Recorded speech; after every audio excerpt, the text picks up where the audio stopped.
Bien amigos, bienvenidos. Vamos a comenzar ahora la traducción de esta palabra flor bonita. Es una frase, ¿verdad? Ahora nos vamos a poner en modo romántico para que todos podamos entender y dedicárselo a una persona especial. Flor bonita. Como todo el mundo sabe, flor en el idioma náhuatl es Xochitl. Xochitl. Recuerden que aquí la X suena como una SH muy suave, Xochitl, Xochitl, y aquí la CH suena fuerte, Chitl, Xochitl, Xochitl.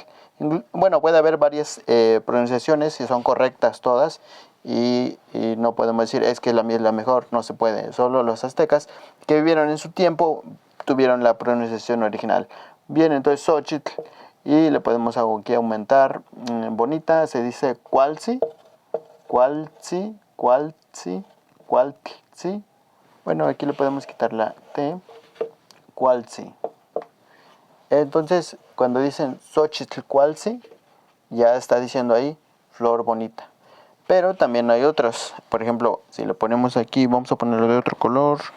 No sé dónde están mis colores. Aquí está otro. Aquí está otro. Vamos a ponerle color azul. También le podemos decir Xochitl Cual, sí.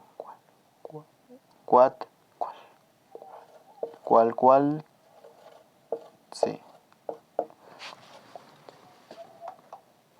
Bien, aquí puede ser Xochitl sí, pero también lo podemos, de acuerdo a la pronunciación que ustedes quieran ponerle, Cualzi, Cualzi.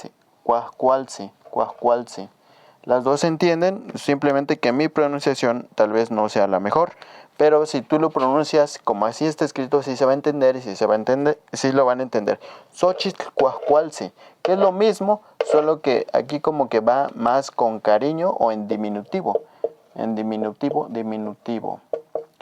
Hay otras personas que lo escriben con más letras, está correcto, solo que yo no las quiero incluir porque suena más complejo y créeme que se nos van las ganas de pronunciar todas esas palabras.